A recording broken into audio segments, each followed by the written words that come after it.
Hello বন্ধুরা, আপনাদের সবাইকে আমাদের এই ছোট্ট চ্যানেলে আরও একবার স্বাগতম। গল্পের শুরুতে পুরো শহরকে ফাঁকা পড়ে থাকতে দেখা যায়। সেখানে চারিদিকে শুধু ধ্বংসস্তূপ পড়ে থাকে। ক্যাসি জঙ্গলের ভিতর দিয়ে হয়ে একটি গ্যাস স্টেশনে আসে। সেখান থেকে সে কিছু খাবার সংগ্রহ করে। সেই সময় ক্যাসি পাশের ঘর থেকে কারোর চিৎকার শুনতে পায়। সেখানে গিয়ে সে বন্দুক হাতে একটি ছেলেকে দেখতে পায়। সে ছেলেটিকে বন্দুক ড্রপ করতে বলে। ক্যাসি ছেলেটির জ্যাকেটে কিছু চমকানো জিনিস দেখতে পায়। সে ভাবে ছেলেটি হয়তো তাকে মেরে দেবে। সে নিজেকে বাঁচানোর জন্য ছেলেটিকে মেরে দেয়, কিন্তু পরে সে দেখে সেটি একটি ক্রস ছিল, আর সে হয়তো একজন নির্দোষ ছেলেকে মেরে দিয়েছে। গল্প কিছুদিন আগে চলে আসে। ক্যাসিকে স্কুলের বন্ধুদের সাথে পার্টি করতে দেখা যায়। সে তার ক্লাসের বেন নামের একজন ছেলেকে লাইক করে, কিন্তু এখনো তাকে কিছু জানাতে পারেনি। যাই হোক, পরের দিন যখন ক্যাসি স্কুল থেকে বাড়ি ফেরে, সে খবরে দেখতে পায় পৃথিবীতে কিছু এলিয়েন শিপ এসেছে। সে বাইরে বেরিয়ে দেখে তাদের শহরের উপর একটি বিশাল বড় এলিয়েন শিপ দাঁড়িয়ে আছে। পরে সবাই সেই এলিয়েনগুলিকে আদার্স নাম দেয়। প্রথম 10 দিন এলিয়েন পৃথিবীর কোনো ক্ষতি করেনি, কিন্তু একদিন কেসি যখন স্কুলে ছিল, এলিয়েন পৃথিবীর উপর প্রথম হামলা করে। তারা ইলেকট্রোম্যাগনেটিক পালস দিয়ে পৃথিবীর সব ইলেকট্রিক সিস্টেম বন্ধ করে দেয়। ফলে গাড়ির ইঞ্জিন, মোবাইল ফোন, প্রায় পৃথিবীর সব কমিউনিকেশন বন্ধ হয়ে যায়। একটি প্লেন সেখানে ভেঙে পড়ে।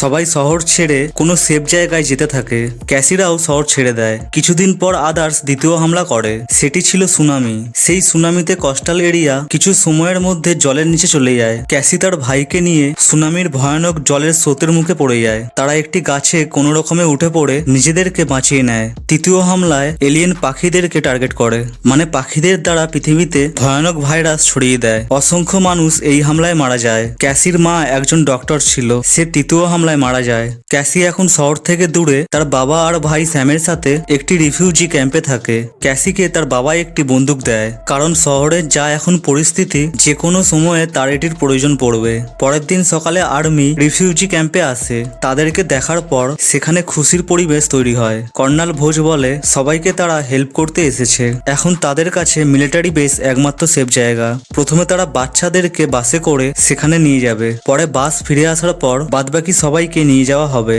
ক্যাসি তার ভাইকে নিয়ে বাসে যায়। স্যাম তার ট্যাডি বিয়ার ক্যাম্পে ভুলে এসেছিল। সে সেটির জন্য বায়না করায় ক্যাসি ট্যাডি বিয়ার নেওয়ার জন্য ক্যাম্পে আসে, কিন্তু ফিরে এসে দেখে বাস বেরিয়ে গেছে। এদিকে সব বাচ্চা আলাদা হয়ে যাওয়ায় তাদের বাবা মায়ের সাথে আর্মিদের ছোটখাটো ঝামেলা হয়। কর্নেল সবাইকে বলে তাদের মতে এলিয়েন 4 নম্বর হামলা করে দিয়েছে, আর সেটিতে তারা মানুষের শরীর আর মস্তিষ্ক কন্ট্রোল করতে পারে। মানে তারা মানুষকে প্রসেস করে তাদেরকে নিজের ইশারায় চালায়। ইন্টেলিজেন্সের দেওয়া খবর অনুযায়ী তাদের কিছু স্নাইপার জঙ্গলে ঘুরে বেড়াচ্ছে, আর এই ক্যাম্পেও তাদের কিছু মানুষ থাকতে পারে। পরে সেই ঝামেলা বড় আকার ধারণ করে। আর্মি সবাইকে সেখানে মেরে দেয়। ক্যাসি ঝামেলার সময় জঙ্গলে লুকিয়ে থাকে। পরে ফিরে এসে দেখে তার বাবাকেও সেখানে মেরে দেওয়া হয়েছে। অন্যদিকে স্কুলের বাসগুলিকে মিলিটারি বেসে আনা হয়। সেখানে প্রত্যেক বাচ্চাকে আলাদা আলাদা নাম্বার দেওয়া হয়, আর সেই নাম্বার অনুযায়ী সবাইকে ভিতরে এন্ট্রি করা হয়। বেনকে সেখানে দেখা যায়। এলিয়েনের হামলায় সে তার বাবা মা আর বোনকে হারিয়েছে। সেখানকার ডক্টর বেনের শরীরে ট্যাকার ফিট করে আর বলে সবাইকে এখানে আনা হয়েছে প্রপার টেন্ড করার জন্য, যাতে তারা এলিয়েনদের সাথে ফাইট করতে পারে। এদিকে ক্যাসি জঙ্গলের ভিতরে চলে আসে। সে বুঝে গেছে কাউকে বিশ্বাস করলে হবে না, কারণ আদার্স যে কোনো মানুষের রূপে তার সামনে আসতে পারে। সেই রাত্রি সে জঙ্গলে কাটায়। সে প্ল্যানিং করে তাকে যে কোনো উপায়ে মিলিটারি বেসে স্যামের কাছে যেতে হবে। যাই হোক, পরের দিন সকালে ক্যাসি জঙ্গল দিয়ে বেরিয়ে রাস্তায় চলে আসে। সেখানে চারিদিকে সে মানুষের পড়ে থাকা মৃতদেহ দেখতে পায়। ক্যাসি একটি গাড়ির সামনে আসে। সেখানে তার পায়ে কেউ গুলি মেরে দেয়। সে কোনো রকমে নিজেকে বাঁচিয়ে একটি সেফ জায়গায় চলে আসে। এদিকে মিলিটারি বেসে সবার ট্রেনিং চালু হয়ে যায়। কর্নেল সবাইকে বলে আদার্স তাদের উপর খুব তাড়াতাড়ি 5 নম্বর হামলা করবে। কেউ জানে না সেটি কি হবে আর কখন হবে। তাদেরকে যে কোনো উপায়ে এটা হওয়া থেকে আটকাতে হবে। ক্যাসিকে সেখান থেকে বাঁচিয়ে এভেন নামের একটি ছেলে তার ঘরে নিয়ে আসে। সে তার ট্রিটমেন্ট করে। ক্যাসি ছেলেটিকে বিশ্বাস করতে পারছিল না। সে তাকে তার বন্দুকের কথা জিজ্ঞাসা করে, কিন্তু এভেন বলে সে তার কাছ থেকে কোনো বন্দুক পায়নি। ক্যাসিকে এভেন এখানে এনেছে 1 সপ্তাহ হয়ে গেছে। সে তার ফ্যামিলিকে বাঁচাতে পারেনি, কিন্তু সে ক্যাসিকে বাঁচাতে পেরেছে। যাই হোক, পরের দিন ক্যাসি এভেনের ঘরে তার সেই বন্দুকটি পায়। সে এভেনকে আদার্স ভাবে। সে দেরি না করে তার ব্যাগ গুছিয়ে জঙ্গলের দিকে পালায়, কিন্তু এভেন ক্যাসিকে চেস করে ধরে নেয়। সে ক্যাসিকে ঘরে নিয়ে আসে। ক্যাসিকে সে বলে তার মনে হয়েছিল সে একজন আদার্স হবে আর সে হয়তো তাকে মেরে দেবে, তাই সে বন্দুকের কথা লুকিয়েছিল। সবকিছু শোনার পর ক্যাসি এভেনকে বিশ্বাস করে। সে তাকে তার ভাই স্যামের কথা বলে, যে এখন মিলিটারি বেসে আছে। এভেন ক্যাসিকে বলে মিলিটারি বেসে যাওয়া বিপদের থেকে কম হবে না, কারণ সেই জায়গাটিকে এলিয়েন প্রথম টার্গেট করেছিল। ক্যাসি তার বাবা মাকে হারিয়েছে। সে যে কোনো উপায়ে স্যামকে বাঁচাতে চায়। যাই হোক, পরের দিন ক্যাসি তার ভাইকে খোঁজার জন্য বেরিয়ে পড়ে। এভেন তাকে একা ছাড়ে না। তাদেরকে একটি জঙ্গল পেরিয়ে মিলিটারি বেসে যেতে হতো। জঙ্গল তাদের জন্য সেফ ছিল না। সেখানে চারিদিকে আদার্স ঘুরছিল, মানে এলিয়েন যাদেরকে প্রসেস করে কন্ট্রোল করছিল তাদেরকে এখানে আদার্স বলা হয়েছে। এভেন ক্যাসিকে বন্দুক চালানো আর ফাইট করা শেখায়। অন্যদিকে সবাই মোটামুটি আদার্সদের সাথে ফাইট করার জন্য রেডি হয়ে গেছে। বেনকে সেখানে একটি টিম লিডার বানানো হয়েছিল। কর্নেল বেনকে বলে আদার্স পৃথিবীর প্রায় সব বড় শহরে হামলা করে দিয়েছে, আর এটাই হলো তাদের 5 নম্বর হামলা। সে বেনকে একটি হেলমেট দিয়ে বলে মানুষ আর আদার্সদের এখন শনাক্ত করা মুশকিল হয়ে গেছে, আর এই হেলমেটের দ্বারা তারা যাদেরকে সবুজ কালারের দেখবে তারা হলো আদার্স। এভেন আর ক্যাসি নিজেদের মধ্যে বেশ কিছু সময় একসাথে কাটানোর ফলে তাদের মধ্যে ভালো রিলেশন তৈরি হয়। তারা একে অপরকে লাইক করে। এদিকে মিলিটারি বেসে 4টি টিমকে আদার্সদের সাথে যুদ্ধ করতে পাঠানো হয়। স্যাম সবার থেকে ছোট ছিল আর সে যুদ্ধের জন্য রেডি ছিল না। বেন তাকে কোনো বাহানা দিয়ে মিলিটারি বেসে রেখে আসে। কিছু সময় পর সব বাচ্চা আদার্সদের ঘাঁটিতে চলে আসে। তারা সেই হেলমেটের দ্বারা কিছু মানুষের স্কাল সবুজ কালারের দেখে।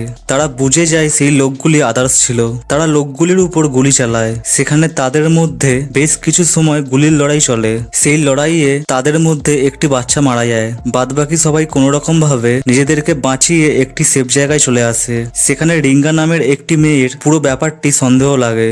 সে তার শরীরে লাগানো ট্যাকারটি খুলে দেয়। সেই সময় সব বাচ্চারা রিঙ্গার স্কাল সবুজ কালারের দেখতে পায়, আর সবাই মনে করে সেও আদার্সদের মধ্যে একজন।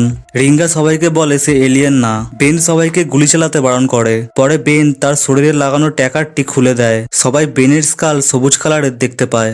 সবাইয়ের কাছে পুরো ব্যাপারটি ক্লিয়ার হয়ে যায়, মানে এলিয়েন সবার প্রথম মিলিটারি বেস দখল করেছিল। সেখানে সবাই এখন আদার্স হয়ে গেছে, মানে তাদেরকে এখন এলিয়েন কন্ট্রোল করছে। আর তারা বাচ্চাদেরকে ট্রেন্ড করে বাদবাকি বেঁচে থাকা মানুষদের মারার প্ল্যানিং করেছে। আর এটাই হলো 5 নম্বর হামলা।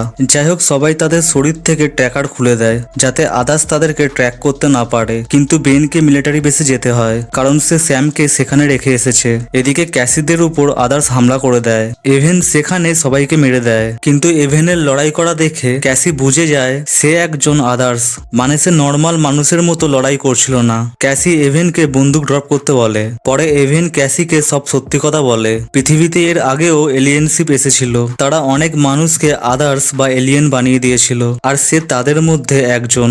কিন্তু সে তাদের থেকে একটু আলাদা ছিল।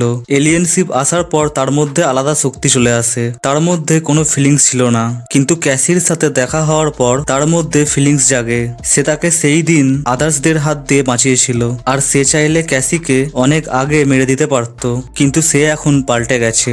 সে বুঝতে পেরেছে এলিয়েন ভুল করছে। ক্যাসি এভেনের কোনো কথা বিশ্বাস করে না। পরে এভেন ক্যাসিকে বোঝানোর চেষ্টা করে আর্মিদের এখন এলিয়েন কন্ট্রোল করছে। তারা বাচ্চাদেরকে তৈরি করেছে মানুষকে মারার জন্য। সে তাকে হেল্প করতে চায়, কিন্তু ক্যাসি এভেনের কোনো কথা না শুনে চলে যায়।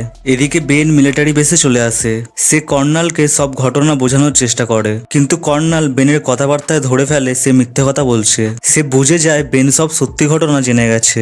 এদিকে ক্যাসি কোনো রকম ভাবে আর্মি বেসে চলে আসে। ডক্টর তার শরীরে ট্যাকার ফিট করে, কিন্তু ক্যাসি ডক্টরকে সেখানে মেরে ফেলে। সে আর্মির ড্রেস পরে তাদের মধ্যে মিশে যায়, মানে সে এভেনের কথা একটু হলেও বিশ্বাস করেছিল। এদিকে বেনকে অ্যারেস্ট করে নেওয়া হয়। সেই সময় সেখানে কেউ হামলা করে দেয়। বেন এই সুযোগে গার্ডকে মেরে পালিয়ে যায়। রাস্তায় বেনের সাথে ক্যাসির দেখা হয়ে যায়। ক্যাসি বেনকে দেখে চিনতে পারে। সে বেনকে বলে তার ভাই স্যামের জন্য সে এখানে এসেছে। বেন স্যামকে কোথায় নিয়ে যাওয়া হবে জানতো। পরে দুজনে স্যামকে খোঁজার জন্য বেরিয়ে পড়ে, কিন্তু কিছুটা আসার পর গার্ড তাদের গার্ডদেরকে ধরে নেয়। সেই সময় এভেন সেখানে চলে আসে। সে গার্ডদের মেরে ফেলে। এভেন তাদেরকে বলে সে এখানে বোম ফিট করেছে আর সেটি 10 মিনিটের মধ্যে ব্লাস্ট হবে। ক্যাসি বাইরে বেরিয়ে অনেক খোঁজার পর তার ভাই স্যামকে দেখতে পায়। তারা কোনো রকমে নিজেদের বাঁচিয়ে আর্মি বেসের বাইরে চলে আসে। সেখানে বেনের বাদবাকি সাথীরা চলে আসে। পরে ক্যাসিরা তাদের গাড়ি করে মিলিটারি বেস ছেড়ে চলে যায়। এদিকে পুরো মিলিটারি বেস ব্লাস্ট হয়ে যায়। কর্নাল তাদের টিম আর বাচ্চাদের নিয়ে দূরে কোথাও চলে যায়। পরে ক্যাসি আর বাদবাকি বাচ্চাদের একসাথে দেখা যায়। তারা প্ল্যানিং করে আদার্সদের হাত দিয়ে যে কোনো উপায়ে সবাইকে বাঁচাতে হবে।